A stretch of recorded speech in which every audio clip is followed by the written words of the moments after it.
Welcome to Lincoln Fire and Rescue on LNK TV. This is Dale Johnson with you again. I'm joined by LFR Captain and Public Information Officer Nancy Christ, and we're going to talk about winter holiday safety today.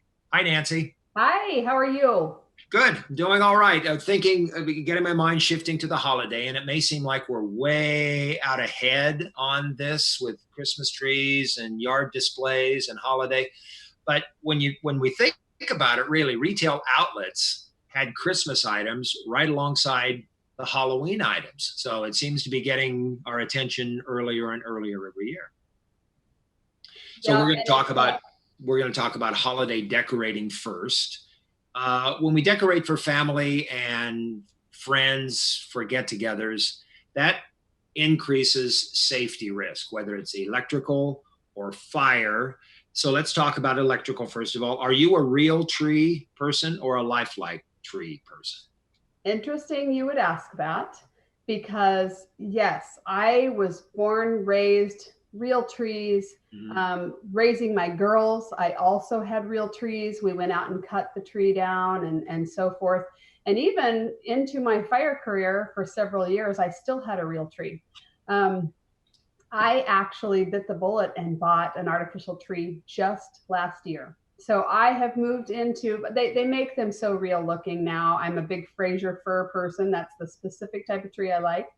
So I found one that was beautiful and I felt like it was close. So I did dive into the artificial tree.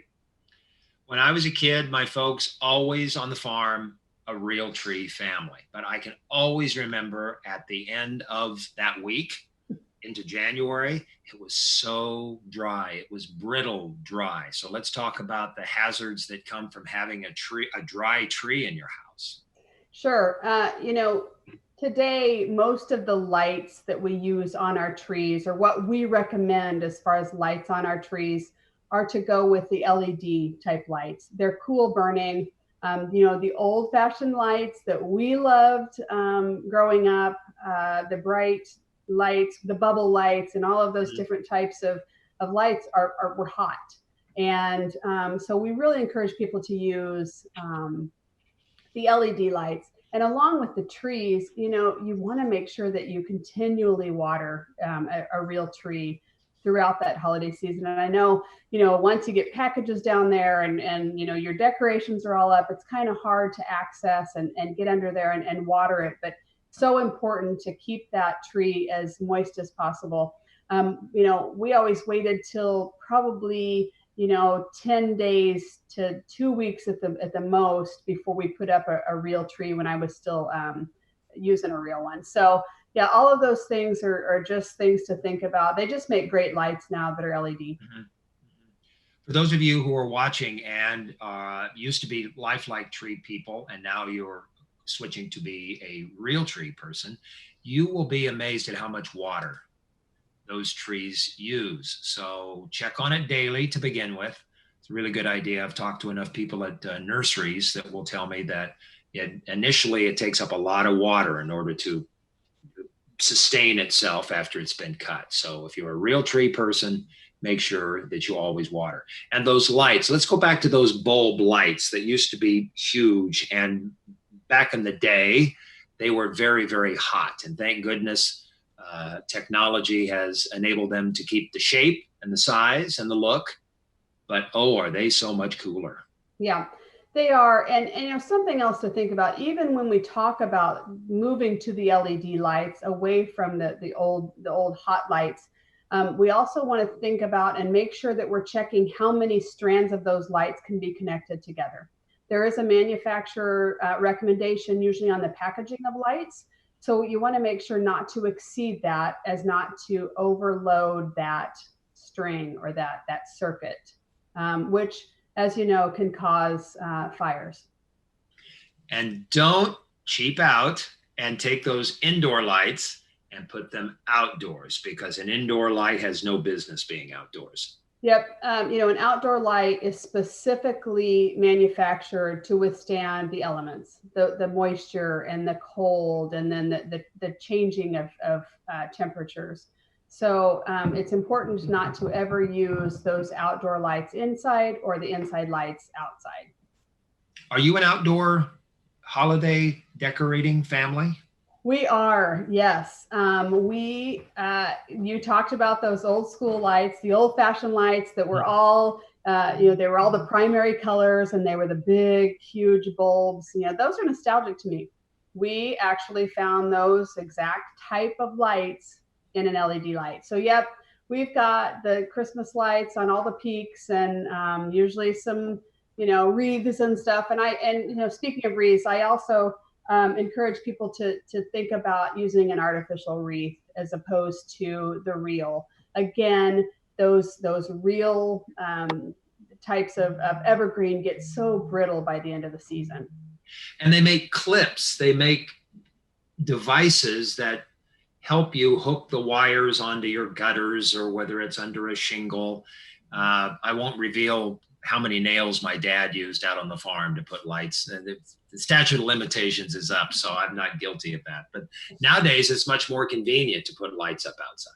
Well, and frankly, they're easier to use. Those clips just usually slide under the shingle, like you said, or they clip over the top of your gutters, and they're quick and easy. You don't ever have to nail anything, and of course, that also saves the integrity of your roof.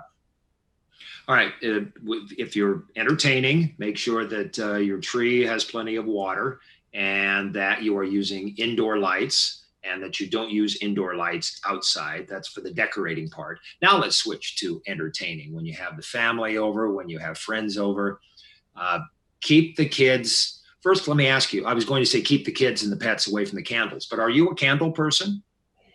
I have transitioned. I love candles. Along with everyone else, I love having the smells, from a candle in my home.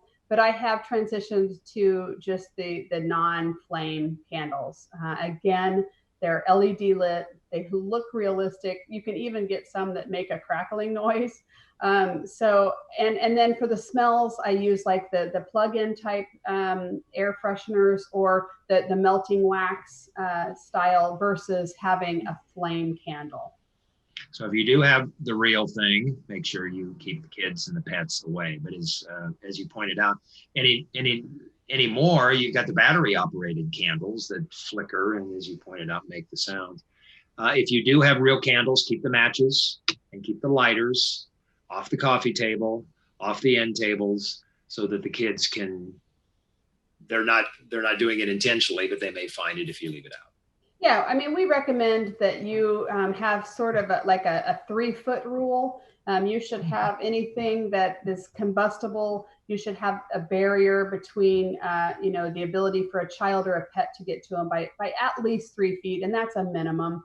But fireplaces, that's another good example. Things that we think about when it gets cold and around the holidays is those sawn wood burning fireplaces that create sparks and embers. And again, that 3 foot rule is important.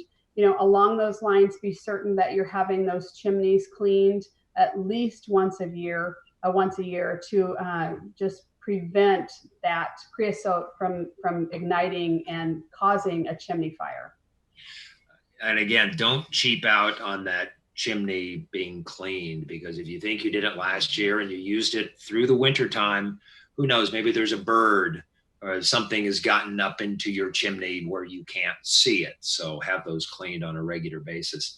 And it's easy to get distracted when the family's there, when your house is full of people. So if you're in the kitchen, stay in the kitchen or designate someone to watch what you're cooking in the kitchen. Yeah, you're exactly right. You get a house full of family and littles running around, and sometimes, I know I do. It's easy to get distracted and leave a pan on the stove. Don't do that. Designate yourself to that task and stay with it, especially when you're cooking on the stove. I don't worry as much if it's something that's in the oven. I don't expect people to stay in front of their oven for 3 or 4 hours at a time. But if you're cooking on top of the stove, absolutely be sure that somebody is attending those pots and pans. Kitchen fires account for the number being the number one cause of fires. with, of course, smoking, candles, things like that falling right behind them. But kitchen fires, we still see a number of those. Or the family shows up, check the smoke detectors, make sure they're all working on all your floors, Yep. or the family fills up the house.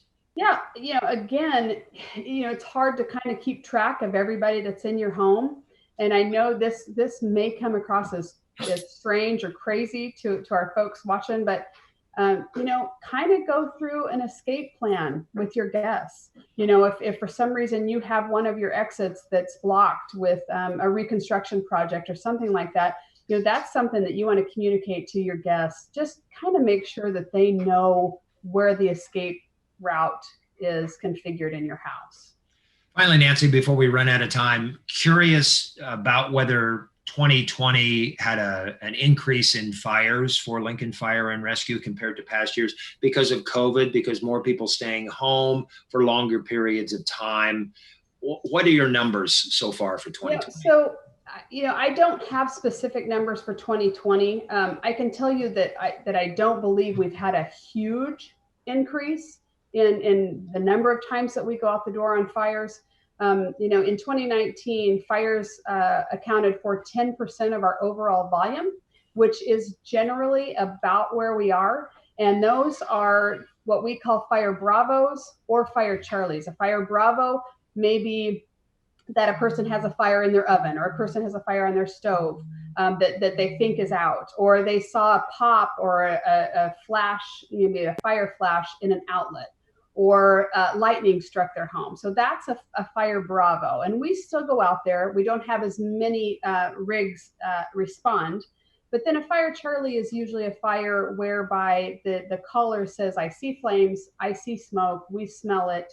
And so that brings the whole complement. So really, we stay within, as you know, EMS accounts for about 80% of our call volume, and 10% is usually that fire volume. And again, smoking, if you have guests at your home that are smokers, ask them to smoke outside, but be sure that you have a receptacle for them. Put a little bit of water in the bottom of a metal type receptacle and make sure that those are out. That includes not only smoking materials, but also those ashes. As you empty that fireplace of those ashes, be sure that you're emptying them into a receptacle and water that down, because those can ignite and start a fire on the side of your house. You may think, oh, I'll just pile it up in this dirt, and then it catches that siding of your house on fire. So some things to think about. Before we go, I know that with 6 foot distancing and masks, a lot of people are going outside. And in my neighborhood, I see people sitting out in their driveways with fire pits. And so let's mention fire pits quickly. There are required distances and spans by which you're to keep these away from buildings. Yep. So if it's a commercial type fire pit, like something that you would buy that's self-contained, 15 feet is the magic distance that it needs to be from any structure. So being out in the driveway is absolutely acceptable. Mm-hmm. If it's a fire pit that you've built in your backyard, it has to be at least 25 feet from any structure, and that includes a fence. So, be thinking about that. We get called out on those quite often, and you might be asked to put that out. So just be sure that you're within those guidelines. Have a hose run to those fire pits, so in the event that it gets away or an ash comes out of it, you're able to put water on it right away. And then also remember that you can only burn sawn lumber in those fire pits. No papers, no leaves. If your neighbors complain about the noxious smoke, we might come out and ask you to put it out as well. So it's really all about, just playing nice and making good choices. Really, sawn wood is not going to create a lot of noxious smoke, but leaves and paper products and those kinds of things will. Well, every year, Nancy, people have their holidays spoiled by a fire or just smoke. It can be just maybe not a lot of flame. Maybe it's just a smolder that sends everybody outside, but nobody wants that for the holidays. So we wish the best for our viewers to be safe for the holidays, and you too, of course. Absolutely. Nancy, thank you very much. Lincoln Fire and Rescue Captain and Public Information Officer Nancy Christ. We'll talk soon. And you be very safe for the holidays, both in your decorating and in your entertaining. And you can always join us every month here on LNK TV. I'm Dale Johnson.